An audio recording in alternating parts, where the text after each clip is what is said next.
Hey, hi, hello everyone. Welcome to Vedantu with me, Meenu Narayanan. எல்லாரும் எப்படி இருக்கீங்க? How is your preparation going on?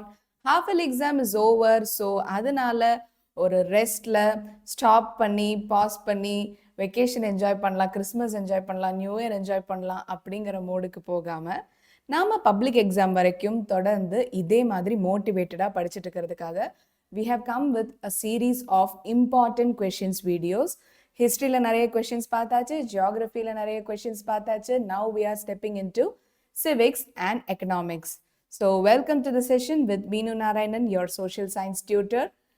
நாம இப்போ civicsல important questions பார்க்க போறோம், the 5 marks. So civicsல உங்களுக்கு detail like you have 5 lessons in civics and 5 lessons economics. So அதில் ரொம்ப இம்பார்ட்டண்ட்டாக ஃப்ரீக்வெண்ட்டாக இதெல்லாம் கேட்டுட்டு இருக்காங்க. So what are questions you may expect in your public exam and what are all the questions you have to prepare அப்படின்னு சொல்லி பார்க்க போகிறோம். எல்லாரும் உங்களோட சோஷியல் ஹிண்ட் நோட் புக்கை ரெடியாக வச்சுக்கோங்க. Come on, let's mark the keywords and prepare for the exam. First one. So class 10 civics, first one, explain the salient features of the Constitution of India. This is the most easiest question and the most repeatedly asked question as well. Right? So, நம்மளோட constitution of India அப்படிங்கிறதுக்காகவே ரொம்ப பர்டிகுலராக பெக்யூலியராக யுனீக்கான சில features இருக்குது, தனித்துவமான சில features இருக்குது. அது என்னெல்லாம் அப்படின்னா, கான்ஸ்டிடியூஷன் ஃபஸ்ட்டு நம்ம எந்த ஆன்சர் போகிறதுக்கு முன்னாடியுமே அதை என்ன விஷயம் அப்படின்னு சொல்லி ஒரு டெஃபினேஷன் மாதிரி எழுதுறது ரொம்ப ரொம்ப advisable. Constitution is the set of rules framed by the Constituent Assembly by which we are governed and abide by it. So, abide na enna? Follow பண்றது. Okay? So, Constitution அப்படின்னா ஒன்றுமே இல்லை. நீங்கள் இப்போ ஒரு கேம் விளையாட போகிறீங்க அப்படின்னா அந்த கேம் எப்படி விளையாடணும்? ஃப்ரண்ட்டில் போகிறீங்க அப்படின்னா front arrow, back arrow, right left and space bar அமுத்தினா ஜம்ப்பு, என்டர் அமுத்துனா ஸ்வார்டு வரும். ஸோ அந்த மாதிரி ஒரு செட் ஆஃப் இன்ஸ்ட்ரக்ஷன்ஸ் கொடுத்துருப்பாங்கல்ல, அந்த கேம் எப்படி விளையாடணும்னு. அந்த மாதிரி ஒரு கண்ட்ரியை எப்படி ரூல் பண்ணணும் அப்படின்னு சொல்லி ஒரு செட் ஆஃப் இன்ஸ்ட்ரக்ஷன்ஸ் கொடுத்துருக்கிற ஒரு மேனுவல் புக்கு தான் நம்மளோட கான்ஸ்டிடியூஷன் ஆர் அரசியல் சாசனம். அப்படி நீங்கள் புரிஞ்சுக்கிட்டாலே உங்களுக்கு ரொம்ப நல்லா அண்டர்ஸ்டாண்ட் ஆகிடும். ஸோ கான்ஸ்டிடியூஷன்னா ஒன்றும் இல்லை, நம்மளோட ஹோல் கண்ட்ரியை அட்மினிஸ்டர் பண்ணுறதுக்கான ரூல்ஸ் இருக்கிற ஒரு ரூல் புக், அவ்வளோதான்ப்பா. கேம்ஸ் விளையாடுறதுக்கு முன்னாடி இன்ஸ்ட்ரக்ஷன்ஸ் தெரியணும்ல, அப்போ கான்ஸ்டிடியூஷனில் இந்தியாவை அட்மினிஸ்டர் பண்ணுறதுக்கு முன்னாடி இன்ஸ்ட்ரக்ஷன்ஸ் எங்கேருந்து தெரியும்? கான்ஸ்டிடியூஷன்லேருந்து தான் தெரியும். Got it? Constitution is the set of rules. கூடவே படிங்க. Constitution is the set of rules framed by the Constituent Assembly by which we are governed and abided by it. Abideனா ஃபாலோ பண்ணுறது. ஸோ நாமளும் அந்த கான்ஸ்டிடியூஷனை ஃபாலோ பண்ணணும், at the same time நம்மளை அதை வச்சு தான் ரூல் பண்ணுறாங்க. This is what is called as constitution. Got it? So இந்த எல்லா கொஷின்லேருந்துமே உங்களுக்கு அந்த கீவேர்ட் கிடைக்கும். So explain the salient features of the constitution of இந்தியானா உங்களோட ஹெட்டிங் என்னவா இருக்கணும்? Salient features of the constitution of India. Okay, so just like that extract the heading from the question itself and put it in your answer. Salient features of Indian Constitution. So first one என்ன அப்படின்னு பார்த்தீங்கன்னா, it is the lengthiest of all written constitution. Got it? So எழுதப்பட்ட கான்ஸ்டிடியூஷன்லேயே ரொம்ப lengthiest என்ன அப்படின்னா அது Indian constitution தான். So return கான்ஸ்டிடியூஷன்னு சில கண்ட்ரீஸ் கிட்ட இருக்குது, அன்ரிட்டன் கான்ஸ்டிடியூஷன் சில கண்ட்ரீஸ் கிட்ட இருக்கு. நம்மளோட Indian constitution is a written constitution. அதுலேயுமே it is a living constitution சொல்லுவாங்க. லிவிங் கான்ஸ்டிடியூஷன்னா என்ன அர்த்தம்னா வெரி சிம்பிள், இன்னமுமே சில அமெண்ட்மெண்ட்ஸ், சில சேஞ்சஸ், சில மாற்றங்கள் பண்ணி கான்ஸ்டிடியூஷனை நம்ம சேஞ்ச் பண்ண முடியும். So it is a living constitution. So நமக்கு நமக்கு இன்னுமுமே அதை சேஞ்ச் பண்ணுறதுக்கான பவர் இருக்குது. ஆனால் அதோட பேசிக் ஸ்ட்ரக்சர், நம்ம கான்ஸ்டிடியூஷனுக்குன்னு ஒரு பேசிக் ஸ்ட்ரக்சர் இருக்குது, அது பாதிக்காத மாதிரி நம்மளோட கான்ஸ்டிடியூஷனை சேஞ்ச் தாராளமாக பண்ணிக்கலாம். That is the idea of the constitution. So it is lengthiest. இன்னுமுமே அமெண்ட்மெண்ட்ஸ் பண்ணிட்டு இருக்காங்க. அதனால it is a living constitution. It is the lengthiest constitution in the world. So இருக்கிறதுலே எல்லா கான்ஸ்டிடியூஷன் புக்ஸையும் பார்த்தா நம்ம கான்ஸ்டிடியூஷன் புக்கில் தான் வந்து ஆர்டிகல்ஸ் ஜாஸ்தி, அமெண்ட்மெண்ட்ஸ் ஜாஸ்தி. இன்னுமே it is subject to amendment. That is a living constitution. Got it? It is partly rigid and partly flexible. அப்படின்னா நம்மளால் அமெண்ட்மெண்ட்ஸ் பண்ண முடியும்னு நான் சொல்லிட்டேன், ரைட்டா? ஸோ அமெண்ட்மெண்ட்ஸ் பண்ண முடியும். So flexible but partly rigid. ஏன்? Basic structure of the constitution ஒன்று இருக்கு. அந்த பேசிக் ஸ்ட்ரக்சர் பாதிக்காத மாதிரி you can do your amendments. Okay, basic ஸ்ட்ரக்சருக்குள்ள உங்கள் அமெண்ட்மெண்ட்ஸ் வரணும். அதனால பேசிக் ஸ்ட்ரக்சருங்கிற ஒரு கண்டிஷன் வைக்கிறாங்க. பார்ட்லி ரிஜிட், ஸ்ட்ரிக்டாகவும் இருக்காங்க, ஃப்ளெக்சிபிளாகவும் இருக்காங்க. அமெண்ட்மெண்ட்ஸ் பண்ணிக்கலாம். பேசிக் ஸ்ட்ரக்சரை பாதிக்கலைன்னா தாராளமாக அமெண்ட்மெண்ட்ஸ் பண்ணிக்கலாம். It is partly rigid, it is partly flexible. Okay? Yes. Most of the provisions are borrowed from the constitutions of the various countries. இப்போ இந்தியாவில் பார்த்தீங்கன்னா directive principles தான் ஐரிஷ் கான்ஸ்டிடியூஷன், ஃபண்டமெண்டல் ரைட்ஸ் வந்து யூஎஸ்ல இருந்து, அந்த மாதிரி ஒரு கண்ட்ரி கிட்ட இருந்தும் நிறைய கான்ஸ்டிடியூஷனல் பிரின்சிபல்ஸ் இருக்கும் இல்லையா? அங்கேருந்து ஓகே இந்த கான்ஸ்டிடியூஷன் படித்து பார்த்து இது இந்த கண்ட்ரிகிட்ட நல்லா இருக்கு, இது யூஎஸ்ட நல்லா இருக்கு, இது ஜெர்மன்ட்ட நல்லா இருக்கு, இது ரஷ்யாவில் நல்லா இருக்கு, சிட்டிசன்ஷிப் ரஷ்யா இது. ஸோ ஒரு கண்ட்ரி யூஎஸ்எஸ்ஆர் எல்லாமே பார்த்து வைமர் ரிப்பப்ளிக் எல்லா கண்ட்ரியும் பார்த்து ஒரு கண்ட்ரிக்கிட்ட இருந்து இருக்க பெஸ்ட் ப்ரொவிஷன்ஸை நம்மளோட கான்ஸ்டிடியூஷன்ஸில் இம்பைப் பண்ணியிருக்காங்க. Most of its provisions are borrowed from the constitutions of various countries. So various கண்ட்ரீஸ்லேருந்து நமக்கு இப்போ கான்ஸ்டிடியூஷனை borrow பண்ணி கொடுத்துருக்காங்க. So next, it establishes a federal system of government. நம்மளோடது வந்து ஒரு குவாசி ஃபெட்ரல். ஓகே, கம்ப்ளீட்லி ஃபெட்ரலும் கிடையாது, கம்ப்ளீட்லி சோஷியலிஸ்டும் கிடையாது, கம்ப்ளீட்லி டெமோக்ராட்டிக்கும் கிடையாது. So it is a quasi federal system அப்படின்னு சொல்லுவாங்க. கான்ஸ்டிடியூஷனில் தான் அதை எஸ்டாப்ளிஷ் பண்ணியிருக்காங்க. So it is establishing a federal system of government. It establishes parliamentary system. நமக்குன்னு ஒரு பாராளுமன்றம் இருக்குல்ல, பார்லிமெண்ட் இருக்குல்ல, அந்த பார்லிமெண்ட்ரி சிஸ்டமை நிலைநாட்டுறது, எஸ்டாப்ளிஷ் பண்ணுறது வந்து கான்ஸ்டிடியூஷன்ல இருந்து தான். It provides an independent judiciary. So நம்மளோட கான்ஸ்டிடியூஷனுக்குன்னு பார்த்தீங்கன்னா you have a supreme court, you have an high court. So இந்த மாதிரி ஒரு இண்டிபெண்ட் ஜுடிஷியரி இருக்கு. So that is provided by the constitution only. And it provides single citizenship. இந்தியாவோட சிட்டிசனாக மட்டும்தான் இருக்க முடியும். ஒரே டைமில் நீ இந்தியாவோட சிட்டிசனாகவும் யூஎஸ்ஆவோட சிட்டிசனாகவும் இருக்கலாம்னா முடியாது. டூவல் சிட்டிசன்ஷிப் கான்செப்ட் இந்தியாவில் கிடையாது. You can only have one single citizenship, that is Indian citizenship. Got it? வேற ஒரு சிட்டிசனாக இருந்தீங்க, இந்தியன் சிட்டிசன்ஷிப் வேணும்னா அதுக்கு இந்தியன் சிட்டிசன்ஷிப்பில் நீங்கள் மாறுறதுக்காக நிறைய க்ரைட்டீரியா இருக்குது. அதெல்லாம் ஃபாலோ பண்ணிங்கன்னா you will be granted Indian citizenship. Got it? Yes. So it introduces universal adult franchise. So நீங்கள் வந்து உங்களோட அக்கா அண்ணா எல்லாம் பார்த்துருப்பீங்க, 18 வயசு ஆயிட்டாலே அவங்க ஓட் போடுற தகுதி அவங்களுக்கு வந்துடும். The right to vote to all citizens above the age of 18 without any discrimination. நீ வந்து 18 years, உனக்கு ஏஜ் மட்டும்தான் அங்கே வந்து க்ரைட்டீரியா. 18 இயர்ஸ்க்கு மேலே இருந்துட்டா போதும்.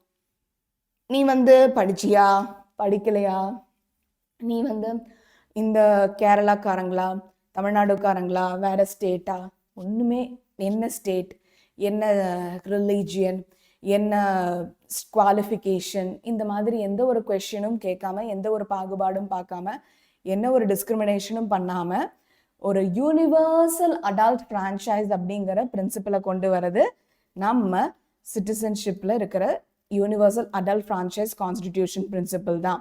ஸோ இந்தியா சிட்டிசனாக இருந்தால் மட்டும் போதும், வேற எதுவுமே வேண்டாம். 18 இயர்ஸ்க்கு மேலே இருக்கணும், இந்தியன் சிட்டிசனாக இருக்கணும்.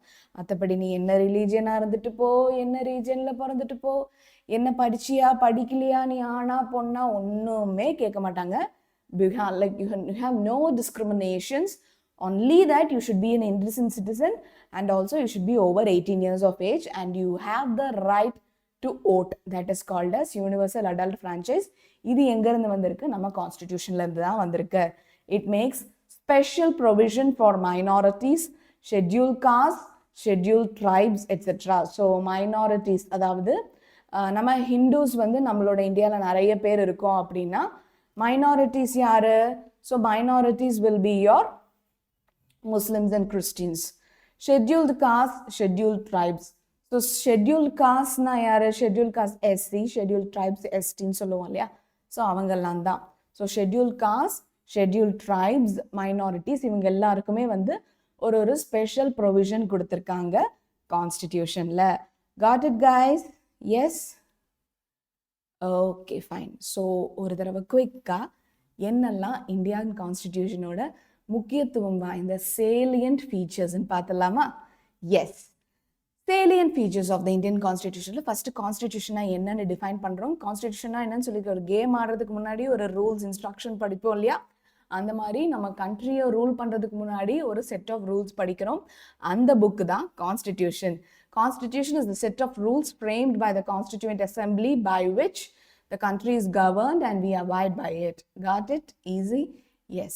So it is the lengthiest இருக்கிறதுலே வந்து அதிக ஆர்டிகல்ஸ் இருக்கிற கான்ஸ்டிடியூஷனும் ஸ்டில் சப்ஜெக்ட் டு அமெண்ட்மெண்ட் இன்னும் லிவிங்கா இருக்கிற கான்ஸ்டிடியூஷனும் நம்ம இந்தியன் கான்ஸ்டிடியூஷன் தான். lengthiest constitution in the world, partly rigid, partly flexible. Amendment பண்ண முடியும், ஆனால் சில ரெஸ்ட்ரிக்ஷன்ஸ் இருக்கு. partly rigid, partly flexible.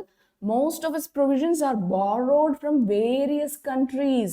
So நிறைய ப்ரொவிஷன்ஸ் என்ன பண்றாங்க, ஒரு கண்ட்ரியோட நல்ல நல்ல ப்ரொவிஷன்ஸையும் பாரோ பண்ணி இந்தியன் கான்ஸ்டிடியூஷன்ல கரெக்டா இம்பைட் பண்ணி வச்சிருக்காங்க. And it establishes a federal system, parliamentary system. ரெண்டுமே federal system and parliamentary system establish பண்றது கான்ஸ்டிடியூஷன் தான். நமக்கு ஒரு இண்டிபெண்டன்ட் ஜுடிஷியரி, நம்ம கோர்ட்ல போய் வாதாடுறதுக்கு நம்மளோட நியாயங்கள் என்னன்னு சொல்லி வெளிப்படுத்துறதுக்கு ஒரு தனி கோர்ட்டே இருக்கு, இண்டிபெண்டன்ட் ஜுடிஷியல் சிஸ்டம் இருக்கு. இட் ப்ரொவைட்ஸ் சிங்கிள் சிட்டிசன்ஷிப், ஒரே ஒரு சிட்டிசன்ஷிப் தான் இந்தியன் சிட்டிசன்ஷிப். ஸோ நீங்கள் வேற கண்ட்ரியோட சிட்டிசனாக இருந்துட்டு இந்தியன் சிட்டிசனாகவும் இருக்கலாம். டியூவல் சிட்டிசன்ஷிப்கான கான்செப்டே கிடையாது. Okay, it introduces what? Universal adult franchise. Awesome. So universal adult ஃப்ரான்ச்சைஸ்னா என்ன? Right to vote to all the citizens. எல்லாரும் இந்தியன் சிட்டிசனாக மட்டும் இருந்தால் போதும், 18 years of age தாண்டினா போதும், நீங்கள் உங்களுக்கு you have the right to vote without any discrimination. Boy, girl, region, religion, educated, uneducated, ஒரு ரெஸ்ட்ரிக்ஷனும் இல்லாமல் everybody can vote if you are 18 years of age and you have your Indian citizenship. Got it? It makes special provision. Minorities, scheduled caste, scheduled tribes இவங்களுக்கு எல்லாருக்கும் special ப்ரொவிஷன்ஸும் கான்ஸ்டிடியூஷன்ல தராங்க.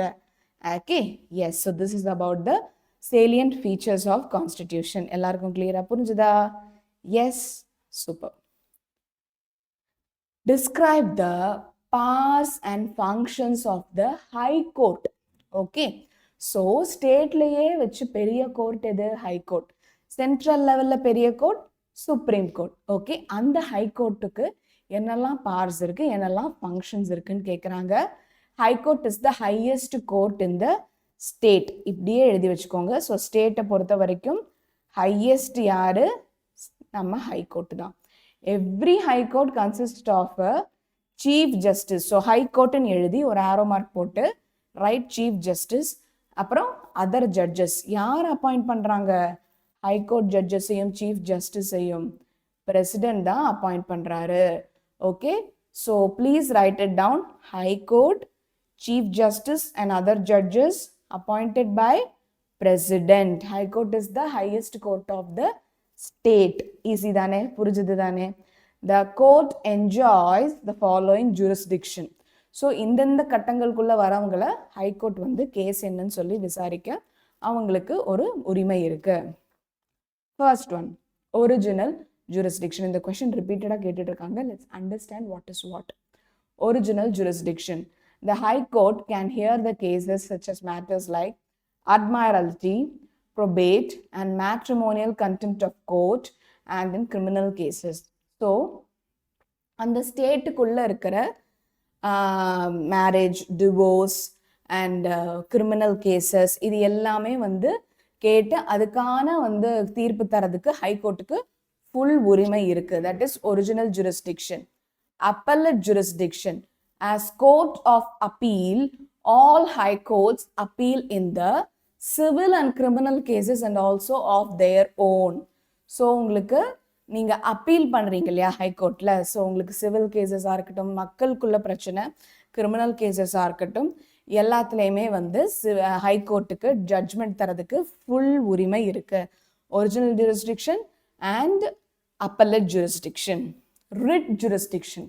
So ரிட்டுனா என்னப்பா? எவ்ரிபடி.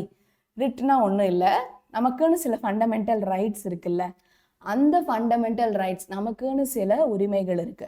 அந்த ஃபண்டமெண்டல் ரைட்ஸில் ஏதாவது ஒன்று நம்மகிட்ட இருந்து எடுக்கப்படுற மாதிரி, நமக்கு வந்து அந்த உரிமைகள் தரப்படாத மாதிரி நம்ம ஃபீல் பண்ணோம் அப்படின்னா, நம்ம டைரக்டாக சுப்ரீம் கோர்ட்டில் போய் கேஸ் போடுறதுக்கான ஃபுல் உரிமை எல்லா இந்தியன் சிட்டிசனுக்கும் இருக்கு.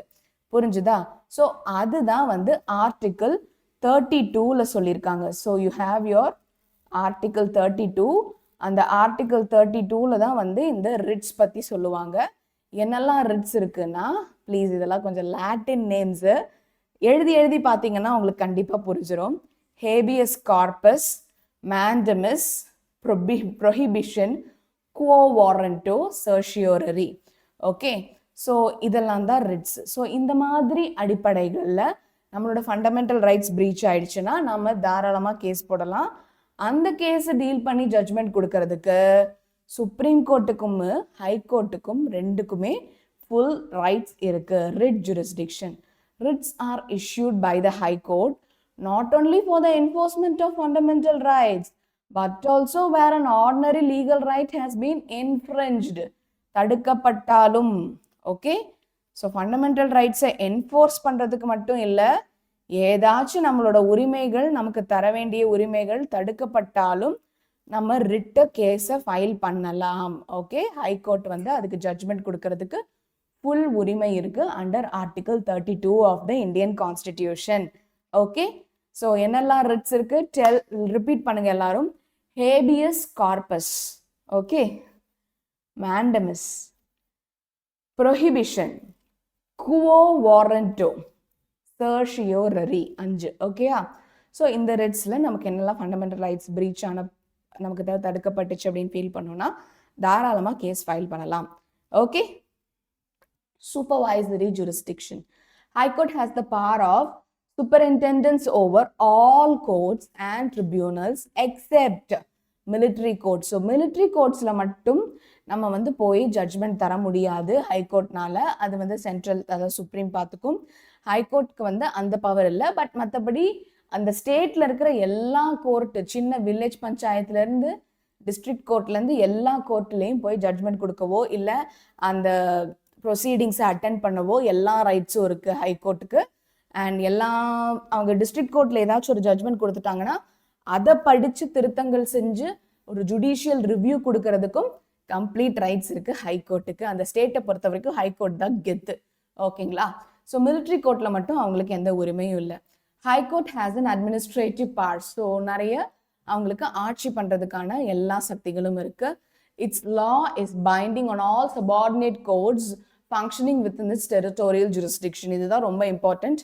ஸோ ஒரு ஸ்டேட் இருக்குது, தமிழ்நாடு இருக்குது அப்படின்னா, ஹைகோர்ட் சென்னையில் இருக்குன்னா அந்த சென்னை ஹைகோர்ட் வந்து ஃபுல் தமிழ்நாடுல இருக்கிற எல்லா டிஸ்ட்ரிக்டோட ப்ரொசீடிங்ஸ், எல்லா டவுன்ஸ், எல்லா பஞ்சாயத்ஸ், இவங்க எல்லாம் வந்து என்னென்ன ப்ரொசீடிங்ஸ் பண்ணியிருக்காங்கங்கிறத கம்ப்ளீட்டாக சூப்பர்வைஸ் பண்ணுறதுக்கான உரிமை ஹைகோர்ட்டுக்கு மட்டும்தான் இருக்கு.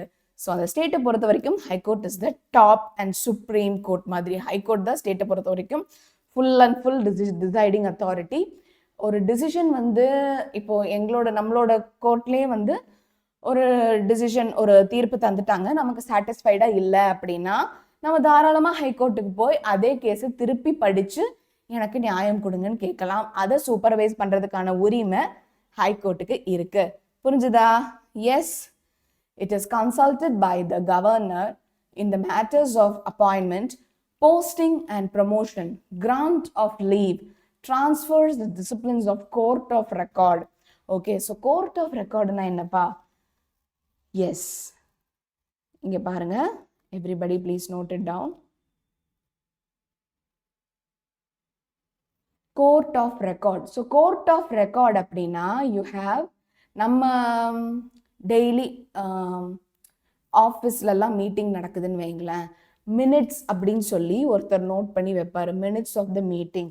ஓகே, இந்த மீட்டிங்கில் இதெல்லாம் டிஸ்கஸ் பண்ணாங்க, ஸோ இதெல்லாம் பண்ணுறேன்னு ரெசல்யூஷன் கொடுத்துருக்காங்க, இதெல்லாம் செய்வாங்க.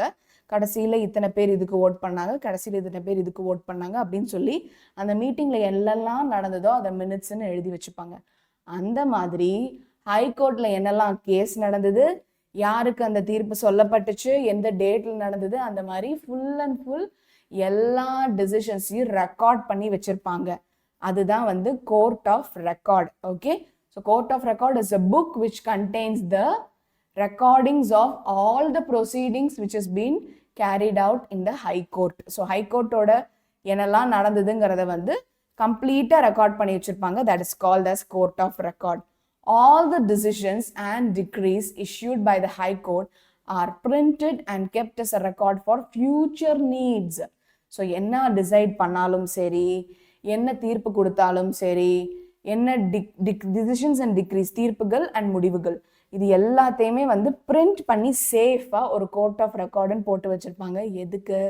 ஃப்யூச்சரில் ஏதாச்சும் திருப்பி பார்க்கணும் அப்படின்னா, இல்லை ரெஃபரன்ஸாக இந்த கோர்ட் கேஸோட ரெஃபரன்ஸை வச்சு இன்னொரு கேஸ் வாதாடணும் அப்படின்னாலும் அவங்க திருப்பி யூஸ் பண்ணணுங்கிறதுக்காக ஒரு கோர்ட் ஆஃப் ரெக்கார்டுன்னு செப்பரேட் புக்கை தனியாக மெயின்டைன் பண்ணிட்டு இருக்காங்க ஹைகோர்ட்டில். Okay, so this is called as court of record.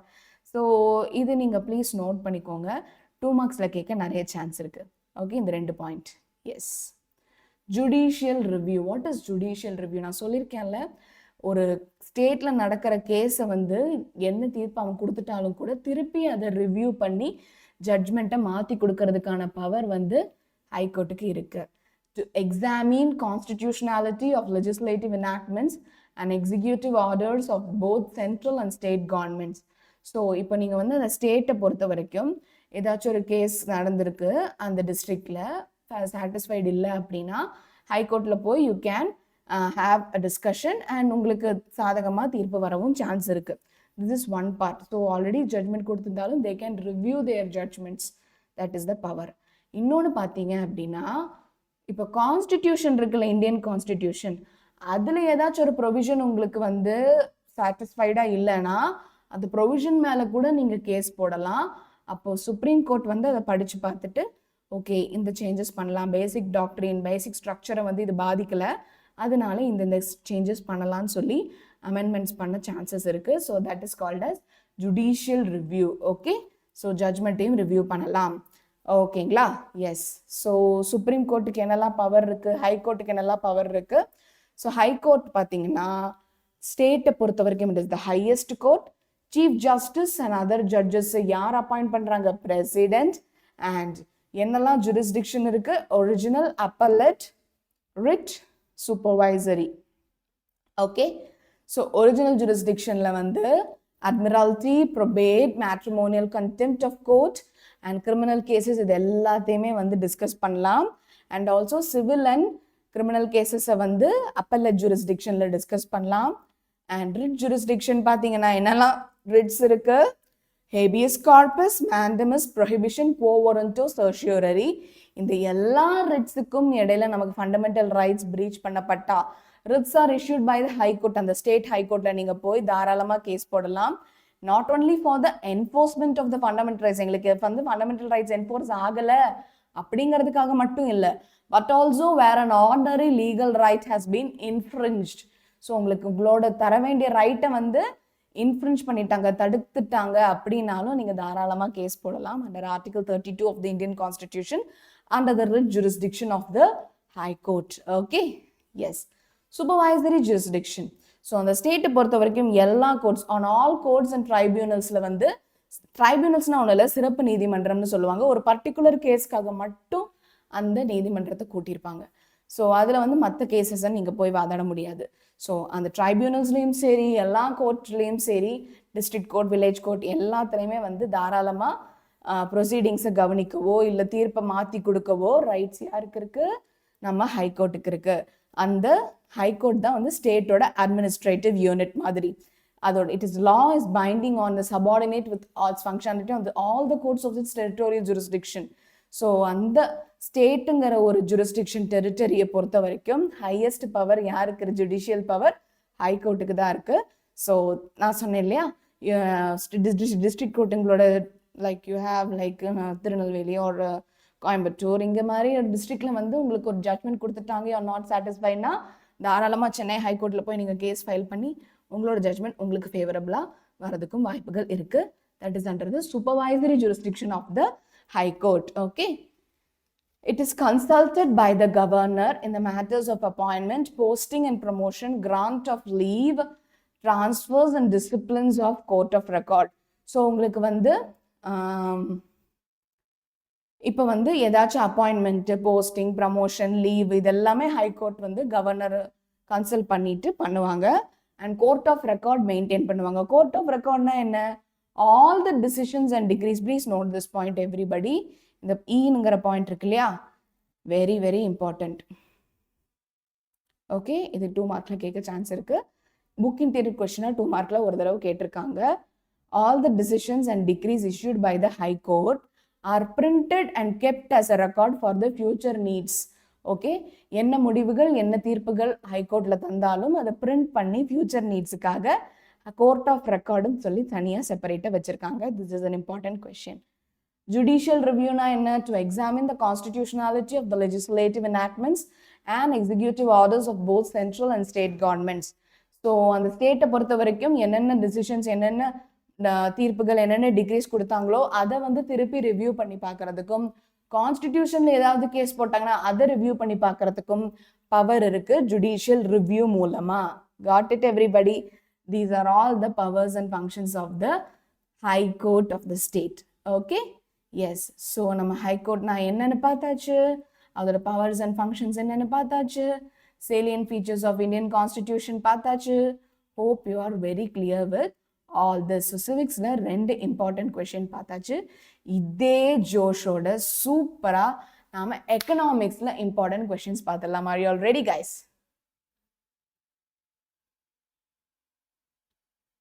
Yes. So economicsலையும் you have the important questions. So அதில் வந்து என்னெல்லாம் உங்களுக்கு வந்து கேட்க சான்சஸ் இருக்கு அப்படின்னு சொல்லி ஒரு 2 questions இன்னைக்கு டிஸ்கஸ் பண்ணலாம். Briefly explain the various terms associated with measuring of national income.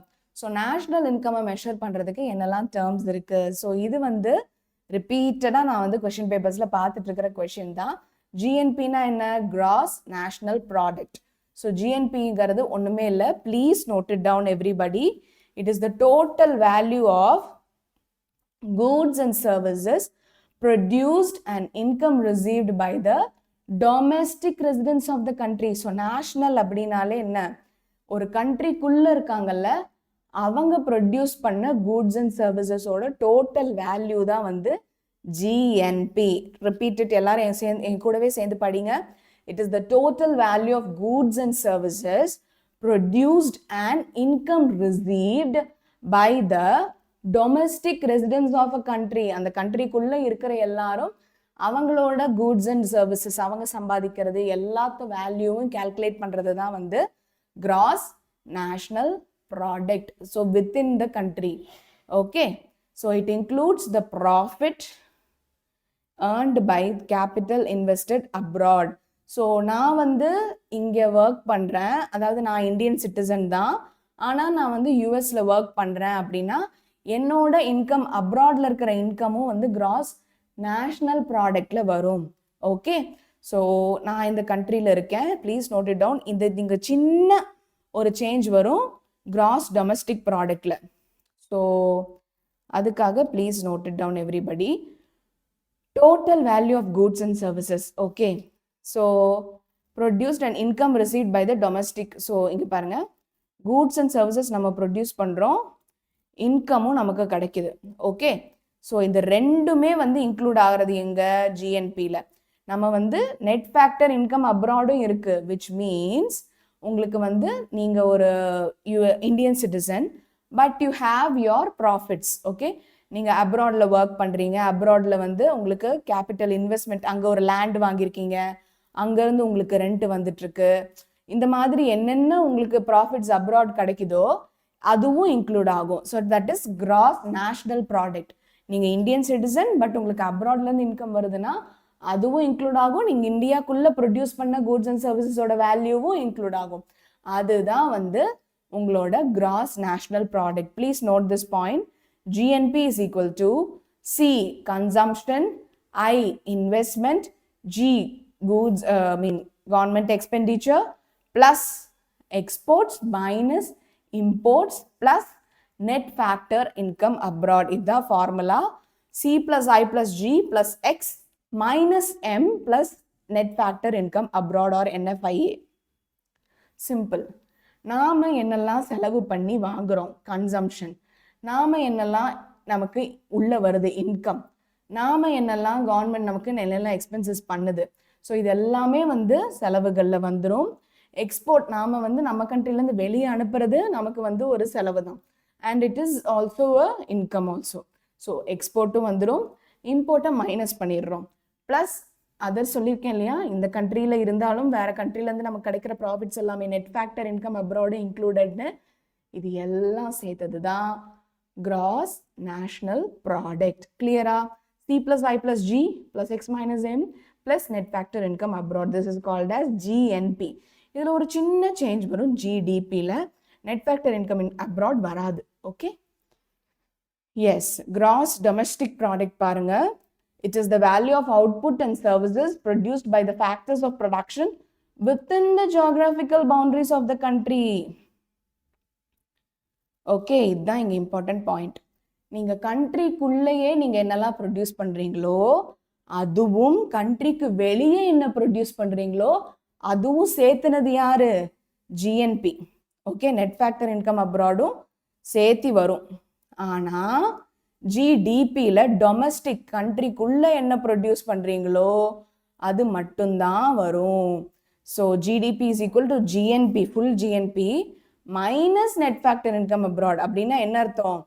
C plus G plus I plus X minus M மட்டும்தான் வரும், minus net factor income abroad.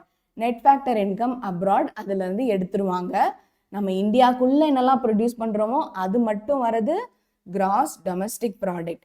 இந்தியாவுக்கு வெளியவும் ப்ரொடியூஸ் பண்றதையும் இன்க்ளூட் பண்றது கிராஸ் நேஷனல் ப்ராடக்ட். ரெண்டுக்கும் difference கிளியரா புரிஞ்சுதா எல்லாருக்கும்? Okay, net national product இது ஒண்ணுமே இல்லை. உங்களுக்கு GNP புரிஞ்சிருச்சுல்ல, அதுல இருந்து டிப்ரிசியேஷனை மட்டும் எடுத்துடுறீங்க. டிப்ரிசியேஷன்னா தேய்மானம்னு சொல்லுவாங்க, வேர் அண்ட் டேர். இப்போ வந்து ஒரு வாட்எவர், ஓகே சிம்பிள், ஒரு ஃபோன் வாங்குறீங்க. நீங்கள் வந்து ஒரு 40,000 கொடுத்து ஒரு ஃபோன் வாங்குறீங்க. 5 years கழிச்சு அதை விற்கணும்னு நினைக்கிறீங்க. அதே 40,000 உங்களுக்கு விற்க முடியுமா? முடியாது. ஒரு ரேட் அப்படியே டபுளாக கம்மியாயிடும். 20,000 இல்லைன்னா 15,000க்கு தான் அவங்க எடுத்துப்பான். அதுதான் வந்து உங்களோட டிப்ரிசியேஷன். நீங்கள் வாங்கின வேல்யூ வந்து டிப்ரிஷியேட் ஆயிடுச்சு, கீழே கம்மி ஆயிடுச்சு, டிக்ரீஸ் ஆயிடுச்சு. ஸோ அதுதாங்க டிப்ரிசியேஷனை மட்டும் தனியாக மைனஸ் பண்ணி டிடக்ட் பண்ணால் net national product. It is the value arrived by deducting the depreciation from the gross national product. இப்போ GNPல இருந்து depreciation மைனஸ் பண்ணா அது வந்து NNP. ஸோ நெட் நேஷனல், இங்கே உங்களுக்கு வந்து நேஷனல் இருக்கா? அதுதாங்க உங்க கீவேர்டு. இங்கே நேஷனல் இருக்கா? அப்போ NNP is equal to இங்கேயும் நேஷனல் வரும், GNP மைனஸ் டிப்ரிசியேஷன். அவ்வளோதான் உங்க கீவேர்டு. ஓகேயா?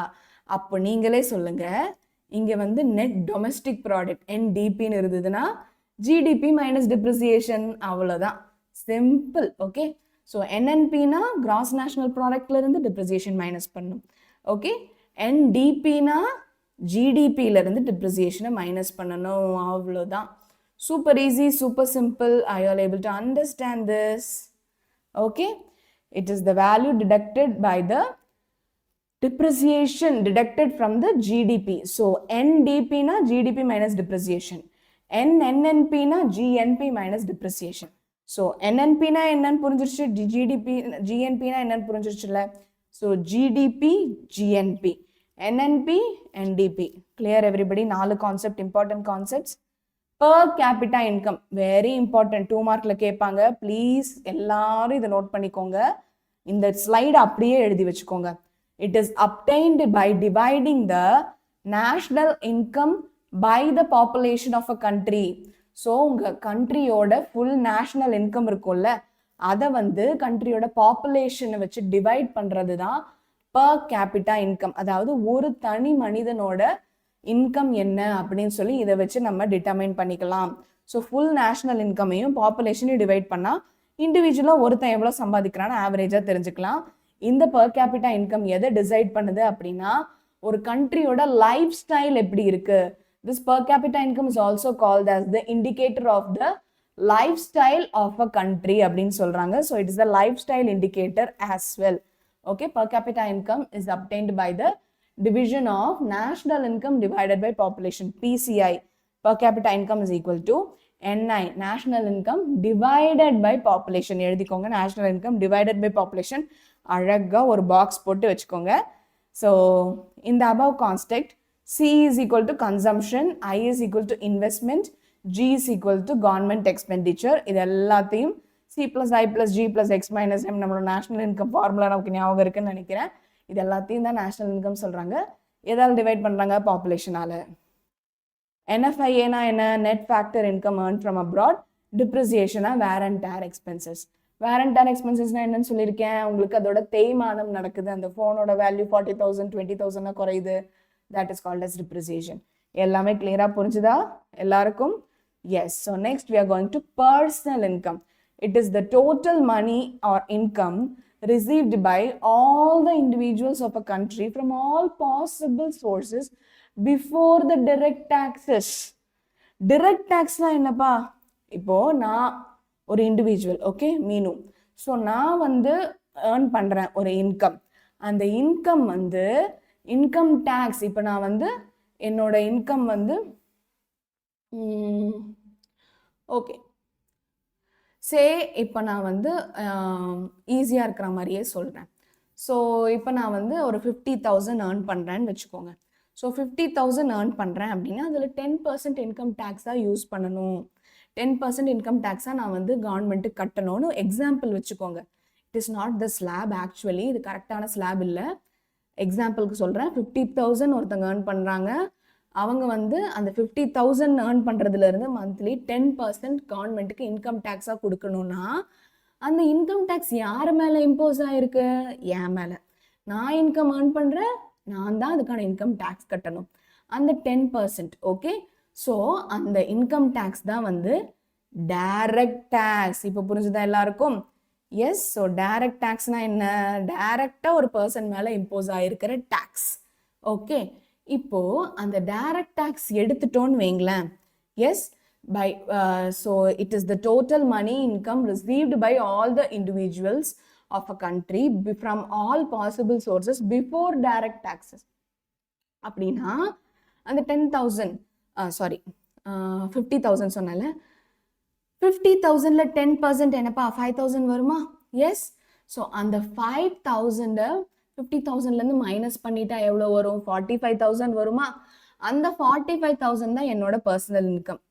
ஓகேயா? ஸோ என்னோட பர்சனல் இன்கம் நான் வந்து டிஸ்போஸ் பண்ணிக்கலாம். என்னோட டிஸ்போசபிள் இன்கம் சொல்லுவாங்க. ஸோ 50,000 டேக்ஸுக்கு முன்னாடி 50,000 இருக்குல்ல, ஓகே. ஸோ 50,000 நான் ஏர்ன் பண்ணுறேன். அந்த 50,000 தான் என்னோட பர்சனல் இன்கம் டேக்ஸுக்கு முன்னாடி. டேக்ஸுக்கு அப்புறம் அந்த 5,000 மைனஸ் பண்ணிட்டா 45,000 தான் இருக்கும். அந்த 45,000 தான் என்னோட டிஸ்போசபிள் இன்கம். நான் அதை தான் செலவு பண்ண முடியும். ஸோ அதுதான் வந்து பர்சனல் இன்கம்க்கும் டிஸ்போசபிள் இன்கம்க்கும் உள்ள டிஃப்ரென்ஸ். ஓகேங்களா? தெளிவாக புரிஞ்சுதா? 50,000 ஏர்ன் பண்ணுறீங்க, 5,000 வந்து நீங்கள் டேக்ஸ் கட்டணும். ஸோ 50,000 உங்களுக்கு இன்கம் வருது இல்லை பிஃபோர் த டைரக்ட் டேக்ஸஸ், அதுதான் உங்களோட பர்சனல் இன்கம். உங்களால் வந்து எதெல்லாம் செலவு பண்ண முடியும்? 5,000 எப்படி டேக்ஸ் கொடுத்து ஆகணும்? அப்போ 45,000 தானே உங்களால் செலவு பண்ண முடியும். அதுதான் உங்களோட டிஸ்போசபிள் இன்கம். தெளிவாக புரிஞ்சுதா? So personal income is equal to NI, national income, corporate income taxes minus undisturbed corpo minus rate profit minus social security contribution plus transfer payment. So உங்களுக்கு இந்த டெஃபினேஷன் ஃபார்முலா ஞாபகம் இல்லாட்டி பரவாயில்ல, இந்த டெஃபினேஷன் மட்டும் ஞாபகம் வச்சுக்கோங்க. It is the total money or income received by the individuals of a country from all possible sources before the direct taxes. Disposable income na enna? It means an actual income which can be spent by the consumption of the people of the country. So personal income minus direct taxes. Personal income 50,000 ரூபா. அந்த 50,000 ரூபா minus the income tax. Income tax தான் ஒரு person மேல impose ஆயிருக்கிற direct tax. நம்மளோட example படி 50,000 சம்பாதிக்கிறாங்க. 50,000ல இருந்து 5,000 ரூபாய் இன்கம் டேக்ஸ் தரணும். அதுதான் direct tax. So 50,000 minus 5,000 is 45,000. 45,000 is your disposable income. புரிஞ்சுதா எல்லாருக்கும்? Yes, clear everybody? So disposable income na என்னன்னு எல்லாருக்கும் தெளிவா புரிஞ்சுதா? Okay, very well done. Personal income, disposable income. Are you clear now? Yes. So நிறைய income பார்த்தாச்சு. Yeah? Okay. So gross national product, GNP na என்ன? ஒரு கண்ட்ரிக்குள்ள ப்ரொடியூஸ் பண்ண கூட்ஸும் கண்ட்ரிக்கு வெளியே ப்ரொடியூஸ் பண்ண கூட்ஸோட வேல்யூவை இன்க்ளூட் பண்ணுறது தான் GNP. GNP is equal to C plus I plus G plus X minus M plus NFIA. C na consumption, I na investment, G na government expenditure, export, import, M na import, NFIA na என்ன net factor income from abroad. இது எல்லாத்தையும் include பண்ணுறது GNP. GDP na என்ன? GNP minus net factor income abroad. ஏன்னா கண்ட்ரிக்கு வெளியே produce பண்ண goods and services வந்து கிராஸ் டொமஸ்டிக் ப்ராடக்ட்டுக்கு தேவைப்படாது. டொமஸ்டிக்னா என்ன? ஜாகிரபிக்கல் பவுண்டரிக்குள்ள இருக்கிறது தான் டொமஸ்டிக். அதுக்கு வெளியே நீங்க என்ன ப்ரொடியூஸ் பண்றீங்களோ அதை இன்க்ளூட் பண்ண மாட்டாங்க ஜிடிபியில். வெளியே ப்ரொடியூஸ் பண்றதை இன்க்ளூட் பண்ணா GNP gross national product, include பண்ணலைன்னா GDP gross domestic product within the country. கிளியரா? ஸோ நெட் நேஷனல் ப்ராடக்ட்னா என்ன? என்என்பி. GNP minus depreciation. டிப்ரிசியேஷன்னா என்ன? நம்மளோட தேய்மானம், wear and tear expenses. It is the value arrived by deducting depreciation value from the gross national product. So NNP is equal to GNP minus depreciation. அதே மாதிரி NDP na என்ன? DP இருக்கா? அப்ப GDP கொண்டு வாங்க. GDP minus depreciation. NNP na GNP minus depreciation. NDP na GDP minus depreciation. அவ்வளவுதான், simple. It is the value deducting by the value of depreciation from the gross domestic product. So GDP ல இருந்து depreciation minus பண்ணிட்டோம்னா அது NDP, GNP ல இருந்து depreciation minus பண்ணிட்டோம்னா அது NNP. Okay, தெளிவா இருக்கா எல்லாருக்கும்? ஓகே. per capita income என்ன சொல்லியிருக்கேன்? full populationலயும் உங்களோட நேஷனல் இன்கம் டிவைட் பண்ணா கிடைக்கிற வேல்யூ, ஒரு தனி மனிதன் என்ன சம்பாதிக்கிறான்னு ஒரு ஆவரேஜ் வேல்யூ தான் வந்து per capita income. Indicates the lifestyle of the country. ஒரு கண்ட்ரியோட லைஃப் ஸ்டைல் எப்படி இருக்குன்னு per capita income பார்த்து தெரிஞ்சுக்கலாம். per capita, பர்னா ஒரு individual. Okay, so it is obtain by dividing the national income by the population of the country. So national income divided by population per capita income போட்டு நல்லா ஒரு டப்பா போட்டு தெளிவாக உங்கள் எக்ஸாம்பிள் எழுதிங்க. 2 மார்க்ஸ் கண்டிப்பாக இந்த கேட்பான். ஸோ இந்த definition it is obtained by national income dividing the population அப்படின்னு எழுதிட்டு PCI is equal to per capita income is equal to national income NI divided by population of a country அப்படின்னு அழகாக ஒரு box போட்டுங்க. 2 marks guaranteed. So நம்ம இது பதிக்கு ஃபுல்லாக பார்த்தோம் இல்லையா? அதில் வந்து Cனா என்ன? கன்சம்ஷன் எக்ஸ்பெண்டிச்சர், ஐனா என்ன? இன்வெஸ்ட்மெண்ட் எக்ஸ்பெண்டிச்சர், Gனா என்ன? கவர்மெண்ட் எக்ஸ்பெண்டிச்சர், அண்ட் NFIAனா என்ன? Net factor income earned from abroad. Okay, அதை இன்க்ளூட் பண்ணால் அது GNP, அதை இன்க்ளூட் பண்ணலன்னா அது GDP. அவ்வளோதான் டிஃப்ரென்ஸ். டிப்ரிசியேஷனா wear and tear expenses. Okay, yes. Personal இன்கம்னா என்ன? டைரக்ட் டேக்ஸ், இன்கம் டேக்ஸ் நம்ம மேலே போடுறதுக்கு முன்னாடி நம்ம கிட்ட இருக்கிற இன்கம். ஸோ நான் சொன்ன எக்ஸாம்பிளில் 50,000 தான் உங்களோட இன்கம்னா அதுதான் உங்களோட personal income. It is the total money income received by the individuals of the country from all sources before the direct taxes. Before income tax, whatever you earn, that is your personal income. What is disposable income then? So whatever you can spend. Okay, so personal income like நமக்கு 50,000 கிடைக்குது, அதில் income tax 5,000 போயிடுச்சுன்னா 45,000 தானே உங்களால் spend பண்ண முடியும். அதுதான் உங்களால் டிஸ்போஸ் பண்ண முடிகிற இன்கமும் கூட. It means the actual income which can be spend on consumption by the people of the country. Personal income minus the direct taxes. Personal income is 50,000, direct tax is your income tax, that is 5,000. So 50,000 minus 5,000, 45,000 is your disposable income. ஓகேவா? தெளிவாக புரிஞ்சுதா? Personal income minus direct taxes. All the concepts are clear now? Okay, yes. Black money, corruption, important question. Okay, so black money na என்னப்பா? National income discuss பண்ணோம்ல, national இன்கம்ல personal income சொல்லி discuss பண்ணோம்ல, income tax நம்ம வந்து earn பண்ணுற ஒரு இன்கமுக்கும் income tax பே பண்ணணும், நிறைய டேக்ஸஸ் பே பண்ணணும்.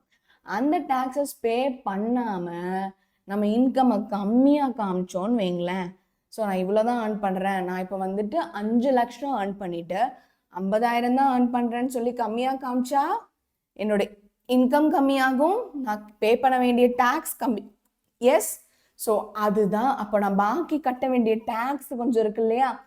அப்போ 5 லட்சத்துக்கு நீ வந்து 50,000 இன்கம் டேக்ஸ் பே பண்ணணும். ஆனால் நீ உன்னோட இன்கமே 50,000 சொன்னா 5,000 பே பண்ணால் போதும். Okay, so see the difference. நீ வந்து 50,000 பே பண்ணுற இடத்துல 5,000 தான் பே பண்ணுற. அப்போ அந்த 45,000 உனக்கு லாபமா? இதுதான் பிளாக் மணி. ஓகே, எக்ஸாம்பிளுக்கு சொல்லணும்னா 50,000 பே பண்ண வேண்டிய இன்கம் டேக்ஸ் இடத்துல 5,000 மட்டும் பே பண்ணீங்கன்னா அந்த 45,000 நீங்கள் பிளாக் மணியாக, கணக்கில் காட்டாத மணியாக பதுக்கி வைக்கிறீங்க. மாதம் 45,000 பதுக்கி வச்சிங்கன்னா ஒரு வருஷத்துக்கு எவ்வளோ ஆகும்? That is your black money. இது ஒரு சின்ன எக்ஸாம்பிள் தான். 45,000 இல்லை, 40 கோடி கூட பதுக்கி வைப்பாங்க. Okay, that is called as black money. So you understood the concept of black money. கணக்கில் காட்டாத பணம் தான் வந்து black money. What is black money? Write the causes of black money. Black money is the fund earned on the black market which has not been, on which income and other taxes have not been paid. Income tax, other tax, இது எதுவும் பே பண்ணாத ஒரு black market money தான் black money. The unaccounted money, கணக்கில் வராத money, very very important word. Unaccounted money, கணக்கில் வராத பணம், that is called as black money. That is concealed. Concealedனா என்ன? Hidden, பதுக்கி வைக்கிறது. Concealed from the tax administrator is called as black money. Tax administrator கிட்ட இருந்து நம்ம இன்கமே, சார் நான் மாதம் 50,000 தான் சார் ஏர்ன் பண்ணுறேன் அப்படின்னு சொல்லி 5 லட்சம் ஏர்ன் பண்ணிட்டு இருந்து நம்ம 45,000 மிச்சம் பிடிச்சோமே, அதுதான் பிளாக் மணி. ஓகே, ஸோ நீங்கள் டேக்ஸ் அட்மினிஸ்ட்ரேட்டர் வந்து மறைச்சு வைக்கிறீங்க இல்லையா அந்த 45,000, அதுதான் உங்களோட 45,000 இல்லை, உங்களோட இன்கம் 50,000 சொல்லி 5 லட்சம் ஏர்ன் பண்ணி நீங்கள் மறைச்சு வைக்கிறீங்க இல்லையா, அதுதான் black money. So causes of black money. எதனால பிளாக் மணியோட பணப்புழக்கம், இந்த கருப்பு பணம் ஏன் தான் புழங்குது, எதனால இதெல்லாம் ஸ்டார்ட் ஆச்சு? Shortage of goods, whether natural or artificial, it is the root cause of black money. Controls are often introduced to check black money. Okay, so goods, இப்போ நமக்கு வந்து நமக்கான கூட்ஸ், நமக்கான பொருட்கள் வந்து கொஞ்சம் ஷார்ட்டேஜாக இருக்கும்போது நம்ம ஏதாச்சும் வேற எங்கேயாச்சும் பிளாக் மார்க்கெட்டில் வாங்கி விற்கிறது, அண்ட் நமக்கு ஏதாவது கிடைக்கல வேற கண்ட்ரியில் கம்மி விலையில் வாங்கி அதிக விலையில் விற்கிறது, இந்த மாதிரி எல்லாம் கணக்கு காட்டும் போது தான் பிளாக் மணியோட அதிக புழக்கம் ஆகுது. Licensing proceeding. It is firmly believed that the system of controls, permits, codes and licenses are associated with the maldistribution of the commodities in short supply, and which results in the generation of black money. Maldistribution அப்படின்னா என்ன? So தப்பா, ஓகேவா, அதிகமாக நம்ம distribute பண்ணக்கூடாது, distribute பண்ணுறது. So நமக்கு வந்து சப்ளை ஷார்ட்டாக இருக்குது, அதுக்கு லைசன்ஸ் கொடுத்து கவர்மெண்ட் இஷ்யூ பண்ண வேண்டியதை லைசன்சிங் கொடுக்காம நம்மளா டிஸ்ட்ரிபியூட் பண்ணி பிளாக் மார்க்கெட்டில் வாங்கி விற்கிறோம்ல, அதுதான் லைசன்சிங் ப்ரொசீடிங். இதெல்லாம் கேட்க கேட்க என் மைண்டில் வந்து சிவாஜி த பாஸ் அந்த படம் தான் ஓடிட்டே இருக்கு. ஐ டோன்ட் நோ எத்தனை ஸ்டூடெண்ட்ஸ் சிவாஜி த பாஸ் பார்த்துருப்பீங்கன்னு தெரியல. Okay, so you are all like your present 10th standard. So கண்டிப்பாக கலைஞர் டிவிலையோ ஏதோ டிவிலையோ போட்டிருப்பாங்க, பார்த்துருப்பீங்கன்னு நினைக்கிறேன். பிளாக் மணினா என்னன்னு உங்களுக்கு ஒரு அண்டர்ஸ்டாண்டிங் இருக்குன்னு நினைக்கிறேன். ஸோ அதில் நீட்டாக காமிச்சிருப்பாங்க பிளாக் மணினா என்ன, அதுக்கு என்ன டேக்ஸ் பே பண்ணணும், அதுக்கு டேக்ஸ் பே பண்ணாதவங்க கிட்டலாம் எப்படி மாட்டிக்கிறாங்க, ஆஃபீஸ் ரூம் போகலாம் அப்படி சொல்லி போட்டு அடிப்பாங்க.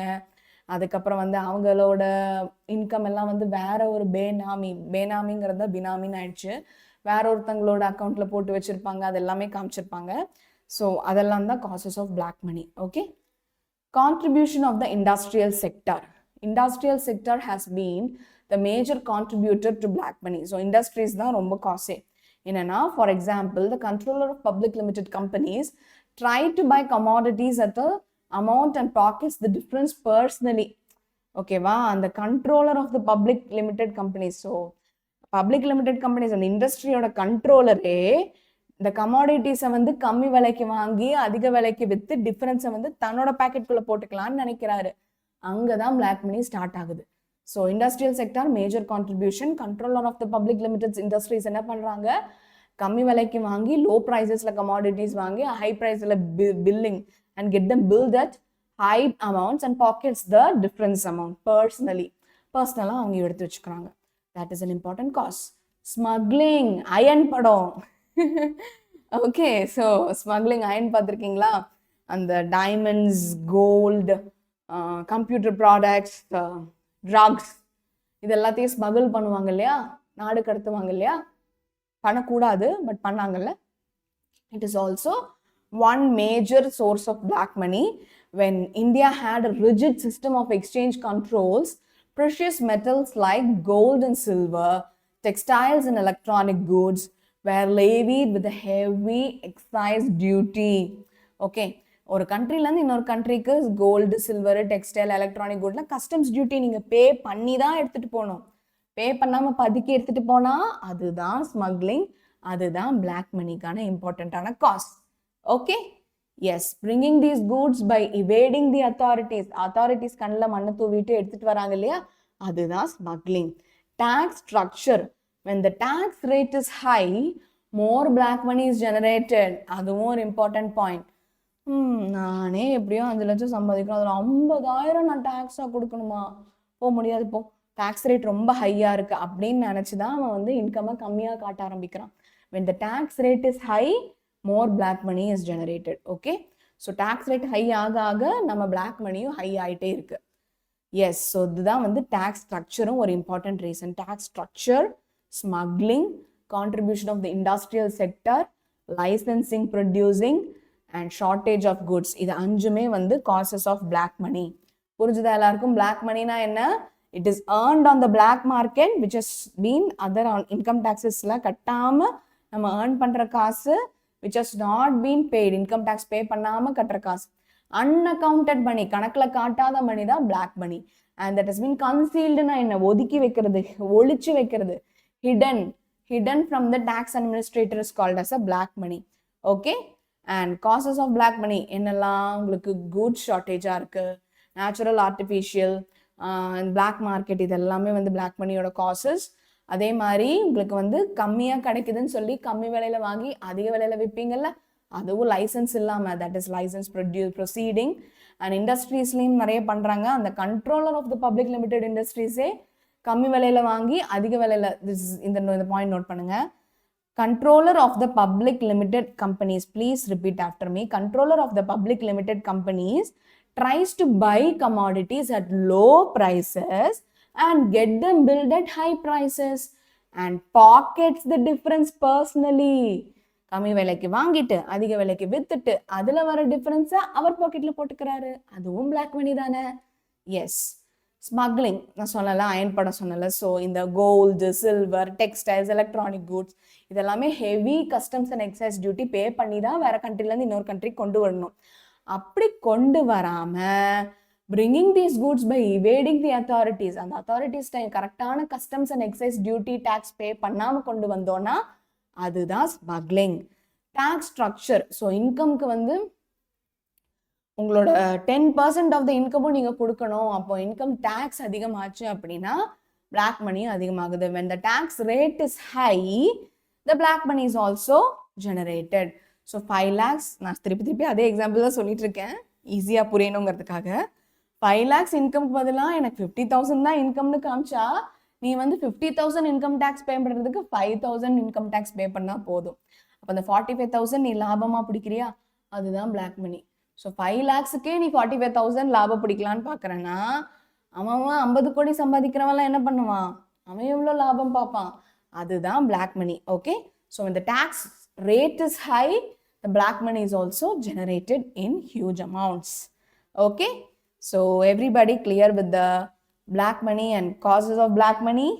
Okay, so income, disposable income, personal income and per capita income, net domestic product, GDP minus depreciation, net national product, GNP minus depreciation, gross domestic product, GNP minus net factor income abroad, gross national product, C plus I plus G plus X plus X minus M plus NFIA, net factor income abroad. எல்லாமே உங்களுக்கு clear கட்டா conceptual full understanding ஓட இருக்கா this whole economic questions and civics question session. Hope you found this video really useful for your exams, and I hope you are noting down all the important points as and when we discuss. So அப்பப்போ note பண்ணிக்கிட்டீங்கன்னா அப்பப்போ நீங்கள் வந்து அது ரிவைஷன் பண்ணுறதுக்கு ரொம்பவே யூஸ்ஃபுல்லாக இருக்கும். All the very best, guys. Let us keep this series going on. Please comment how far you have understood the video. Yes, thank you everyone. All the very best. Stay motivated.